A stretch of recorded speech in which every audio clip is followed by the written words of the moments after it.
É um enorme prazer receber os dois, inclusive. Olá, Sérgio. Oi, Renato. Muito bem-vindos. Tudo bom com vocês? Como vocês estão? Tudo bem, Thalita? Frio, bom, mas pessoal. Tá bom.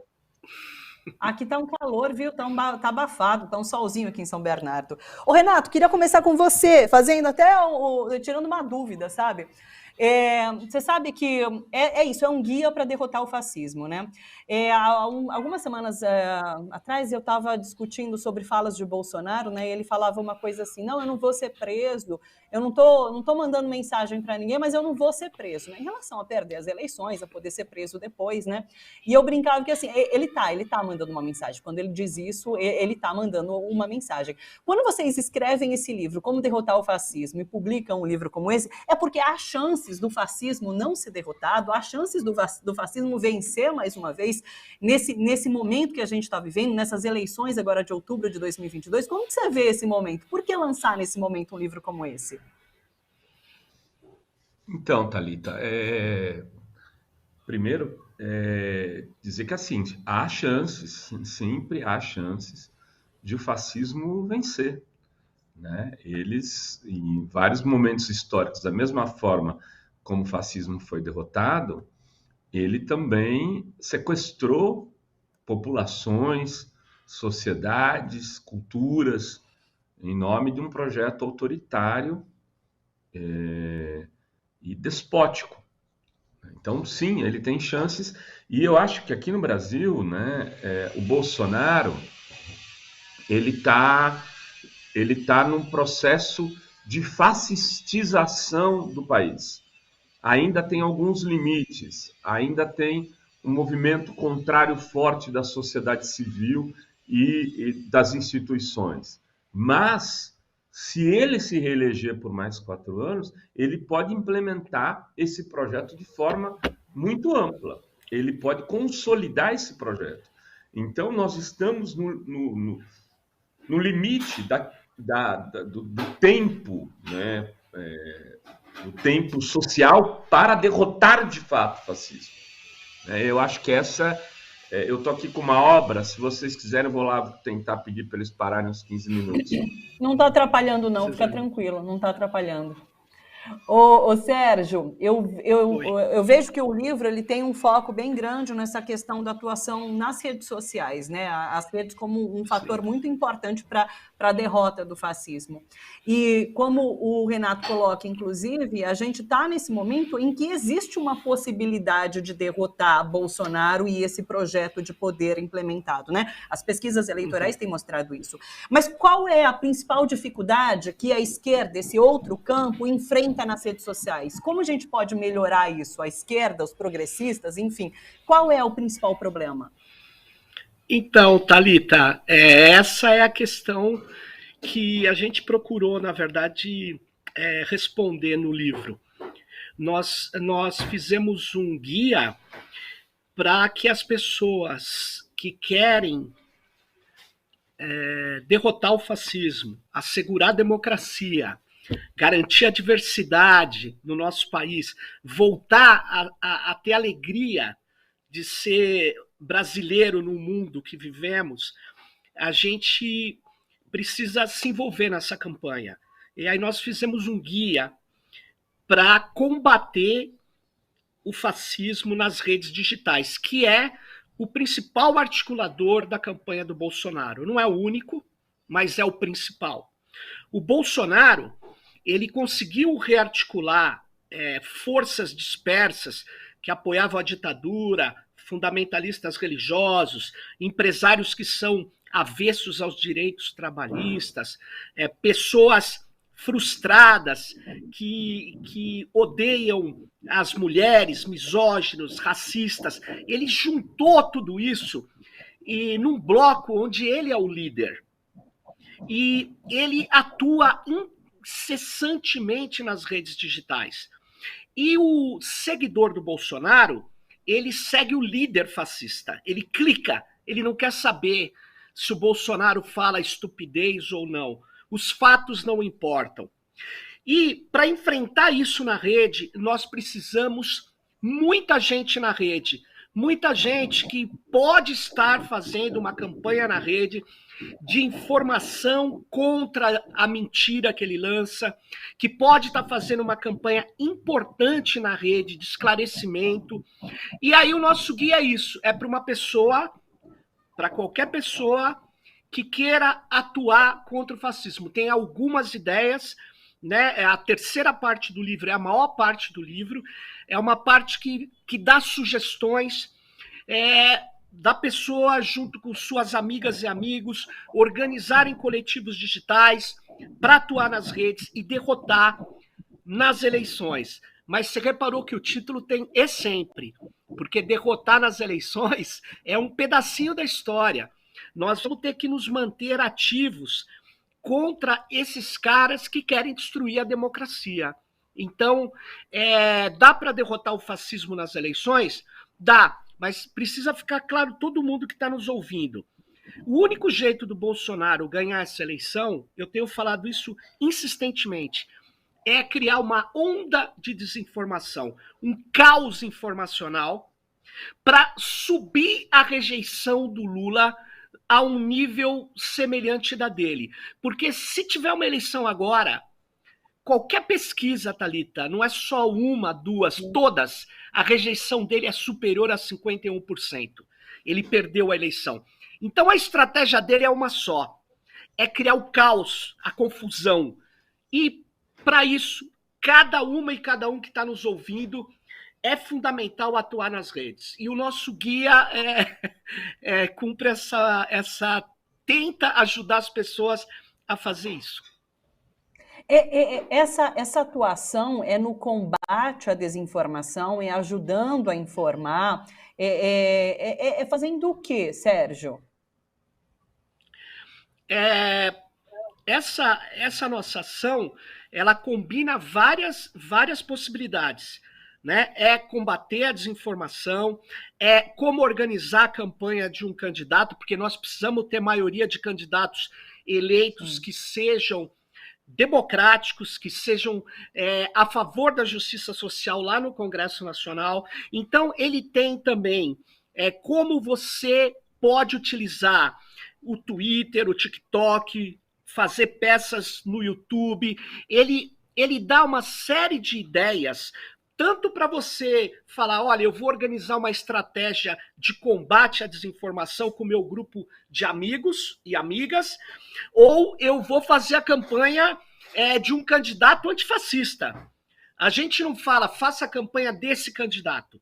A gente fala, faça a campanha antifascista. E aí a gente sugere uma série de elementos que podem ser seguidos por uma pessoa que não é especialista, seja em marketing, redes digitais. É uma coisa para a pessoa ter ideias e ter como ela se organizar nas redes. É basicamente isso.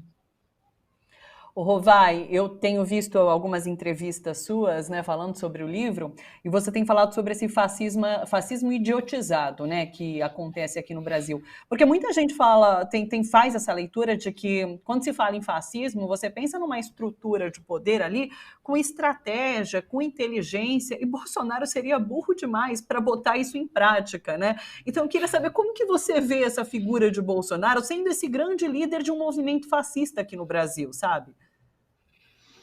O Bolsonaro não construiu um movimento para ser um grande líder. Não era isso. Na verdade, assim, o Bolsonaro, ele sabia que, por exemplo, com aquele discurso extremamente radical de direita, dificilmente ele teria alguma chance. Ele queria separar um nicho do mercado político para que pudesse se reeleger deputado algumas vezes, e com isso eleger seus filhos, esposas, ex-esposas, alguns amigos, num movimento absolutamente radicalizado. Então, ele sequer nunca estudou. Ele é um cara raso do ponto de vista da sua atuação parlamentar. Ele ficou 28 anos, ele sequer fez projetos, Thalita, de extremo, que o vinculassem a essa pauta que ele defendia. Chegou a dar declarações de que poderia votar no Lula. Então, assim, é um cara absolutamente um fisiologista clássico. Só que, com o movimento de 2013, com o crescimento do discurso da antipolítica, depois da eleição de 2014, e aí com os questionamentos ao mandato da Dilma, digamos assim, os partidos tradicionais, as lideranças tradicionais, foram sendo desmoralizadas todas aos poucos. Na tentativa de destruir o PT, a Lava Jato e os tucanos na época e outros destruíram o sistema político e abriram espaço para essa figura caricata, que é o Bolsonaro, que vem aí, é assumido, porque havia muita resistência nas Forças Armadas para assumir o Bolsonaro. Eles tentaram, inclusive, lançar outras pessoas antes de fechar com o Bolsonaro. É que ele começou a crescer nas pesquisas. Mas eles falavam em outros nomes, o próprio General Heleno, o Souza Cruz, eles tinham outros nomes na parada para tentar convencer o Bolsonaro a sequer sair candidato. Esses caras assumem ele como candidato, numa lógica do partido militar, e a Lava Jato se associa no final, já quase no final do primeiro turno, os evangélicos entram também, saem da candidatura Alckmin e aderem. Então foi um movimento que foi sendo aderido e se transforma nessa gosma podre, né, que hoje, de alguma maneira, sufoca o país, né? O Bolsonaro, nesse período, ele criou instrumentos para se tornar esse líder autoritário? Sim. Né? Quando eu falo, né, que é um movimento oportunista e bastante idiotizado, é nesse sentido. Porque por exemplo, é um movimento que se caracteriza, por exemplo, por ganhar uma eleição usando uma madeira de piroca como elemento, né, de denúncia. Se você for imaginar, ou discutindo com alguns dos seus defensores, falando que a Terra era plana, né? Destruição de qualquer racionalidade. E não era uma coisa que se construiu socialmente. Então, aí, só que depois esse pessoal foi entrando num jogo, se organizando. Hoje ele tem as milícias, hoje ele tem as Forças Armadas, hoje ele tem um setor evangélico muito forte, hoje ele tem segmentos empresariais fortíssimos. Esse movimento está se segmentando e aí sim os riscos passam a ser muito grandes, porque boa parte da desorganização desse governo, nesses primeiros anos aqui, 3 anos e pouco, é também por isso, por ser alguma coisa que não sabia muito bem o que era. Ele fecha um acordo com o Centrão no meio do governo. Só que agora eles estão sedimentando a coisa. Mais 4 anos é de extremo risco. Extremo risco. Ô Renato, como que você vê especificamente esse momento de Bolsonaro, né? Porque há quem diga que ele está desesperado por conta do resultado das pesquisas eleitorais. E daí, por conta disso, ele vai acelerar esse projeto de fascistização do seu governo, do país, enfim. Ele está acuado de alguma forma, fica criando espuma, né? Então fica criando factóides para estar aparecendo sempre. Como que você está vendo esse momento de Bolsonaro? Ele pode, de fato, radicalizar ainda mais? Eu e o Serginho temos até opiniões distintas em relação a isso, né? Eu acho muito difícil haver um golpe com alguma, digamos, semelhança do que a gente já teve aqui com os militares assumindo o poder. Acho muito difícil, acho que não tem condições objetivas para que isso se concretize agora, neste momento, neste processo eleitoral. Pode ser que daqui a 2 anos isso tenha, né, no meio do mandato dele, no segundo, se ele ganhar, isso pode acontecer. Eu acho que ele tem objetivos de vitória nesse processo eleitoral. Ele vai jogar tudo para ganhar essa eleição, mas uma derrota para o Lula não o tira do jogo político, né? Ele pode sair muito grande mesmo perdendo para o Lula. Então, também não acho que ele vai, assim, tentar qualquer maluquice, assim. Então, acho que ele preferirá ficar com seus filhos na política, sua família, com uma quantidade de militantes, e garantindo as Forças Armadas que seriam, de alguma forma, avalistas da sua permanência no jogo político, né? Poderiam não fazer um golpe, mas, ao mesmo tempo, não permitiriam que o prendessem. Eu acho que essa é a tendência, mas concordo já, em outro lado, com o Serginho, assim, ele vai apostar na confusão. A aposta da confusão é um clássico desses líderes como o Bolsonaro. O Trump tentou isso. O Trump, né, tentou um Capitólio. Imagine aqui no Brasil com uma democracia menos robusta.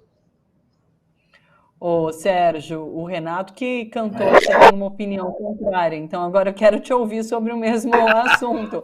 Você acredita numa já para não parecer que os aqui dois no têm a Brasil? mesma opinião, né? Não, isso é normal. A minha avaliação, Thalita, é o seguinte: o Bolsonaro, ele cometeu inúmeros crimes. Ele e boa parte do seu governo cometeu inúmeros crimes.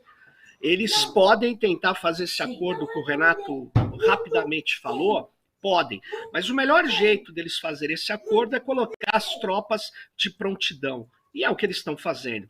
Ele já vacinou. Olha, se eu perder a eleição é porque eu ganhei. É porque eu fui roubado. Ele já vacinou. Ele diz, não há hipótese de eu perder a eleição. E é óbvio que qualquer pessoa que soma 1 com 1 sabe que ele já perdeu a eleição. Ele não tem nada a apresentar. Mas eles têm muitos privilégios a garantir nesse governo. Eles têm muitos privilégios. Ele tem esses generais de terno, ele tem inúmeros oficiais, ele tem gente ganhando o que não deveria ganhar. E ele colocou muito, ele fez isso intencionalmente. Uma ideia que não é de política pública, não é de projeto de país, é de proteção dele e da sua família. Aliás, uma palavra que some do dicionário político agora, e é o Bolsonaro que pratica como nunca vi na história desse país, é o nepotismo. Ele traz a família dele e só faz coisas para a família. E ele é um cara nepótico. Então, o que está acontecendo? Ele não precisa de todo o exército. Eu tenho falado isso. Eu acompanho o exército, não é meu foco de estudo, mas eu leio muitos documentos do exército há muito tempo. Acompanho muito isso. E eu vejo que tem a doutrina de que, consolidada após o golpe de 64, eles consolidaram uma doutrina que existia, de que o exército não se divide, tá? Então, o que acontece? O próprio golpe de 64 foi a última... Tinha o terceiro exército que poderia defender a legalidade, mas isso acabou. Eles limparam o exército. Agora, então, dado essa situação, essa doutrina Góes Monteiro, né, que é o general do Estado Novo, que deu um golpe com base numa carta falsa de um coronel chamado Olímpio Mourão Filho, o Plano Cohen, que era uma farsa, era um fake news sem internet. Esses caras são especialistas nisso.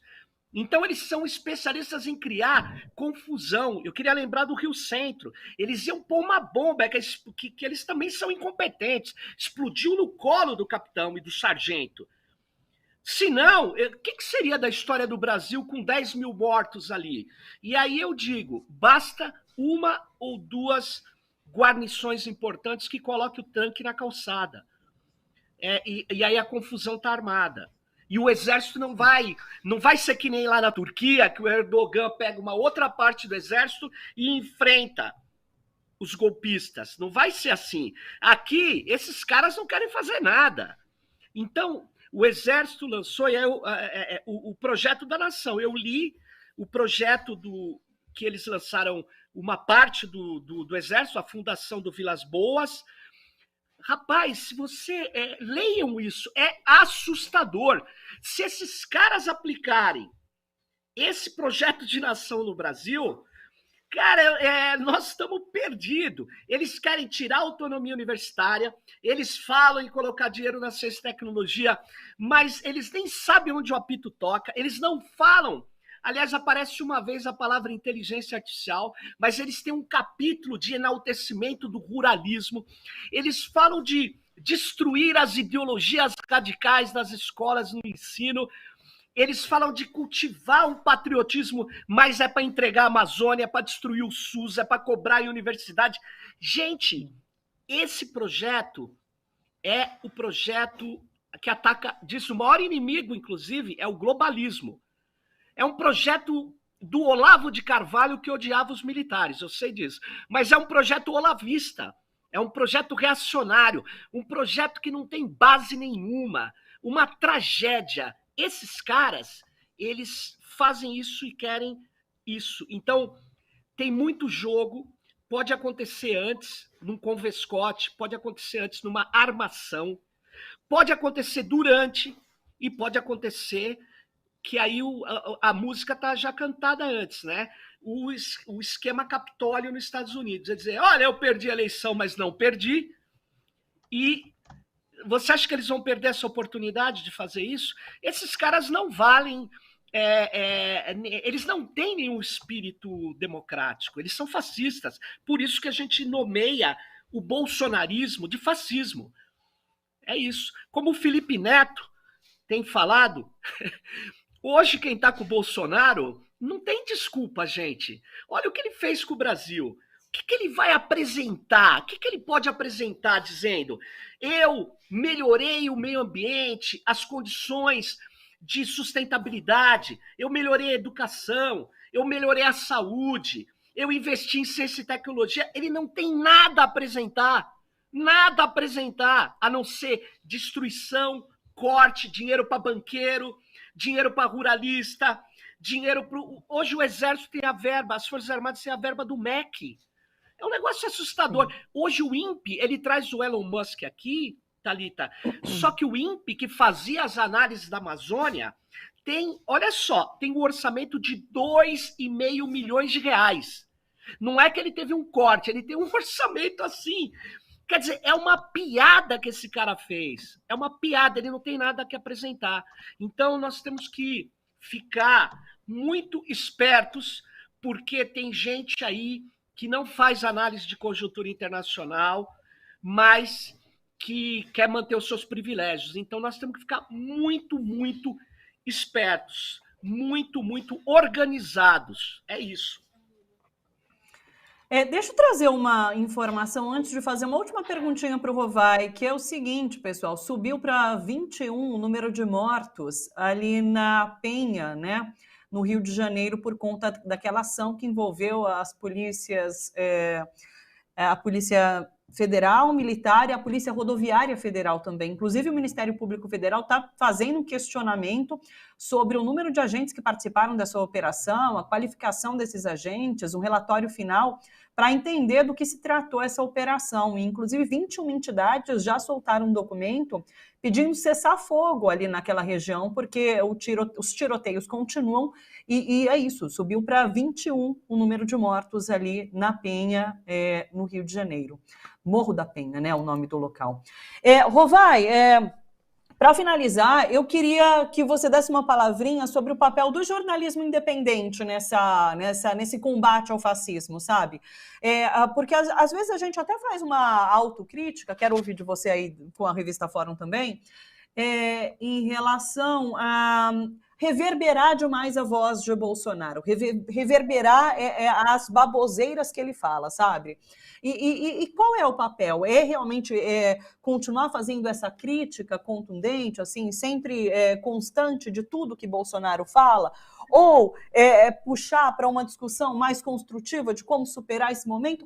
Qual a sua avaliação sobre como o jornalismo independente deve agir nesse processo de derrota do fascismo?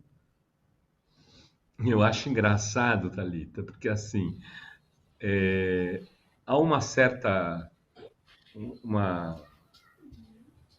digamos assim, um certo espaço da opinião pública, dos partidos, né, que eles se preocupam muito mais em pautar o que a mídia independente está fazendo do que agir nas suas esferas de atuação, né? Assim, o Bolsonaro é presidente da República. Se ele, por exemplo, fala que vai impedir o aumento da gasolina até outubro, é a notícia, que nem ele acabou de falar. Eu tenho que cobrir a notícia. Não posso questionar. Quem tem que fazer o serviço deles, questionar o Bolsonaro, são os deputados, é o movimento social, é o movimento sindical. Né? Vocês estão... Tem às vezes eleitores que cobram da gente assim, não leio mais a Fórum, porque vocês continuam falando do Bolsonaro. Eu falo, amigo, não lê, entendeu? Vai ler, sei lá, o Milha do Papa. Não dá, quer dizer, essa tentativa de interdição do jornalismo também do nosso campo, além de ser bem desqualificada, porque ela não tá ali, não tem como se basear em nada que exista na história da imprensa mundial. Simplesmente você ignora um presidente da República e faz jornalismo sem citá-lo. Agora, evidentemente, todos nós temos que tomar cuidado para não entrar em todas as propostas e pautas que eles conduzem. Tem coisa mais importante que a outra? Sim. A gente tem que tentar cobrir, mas os partidos têm que tentar, muito mais do que a imprensa alternativa, fazer essa distinção.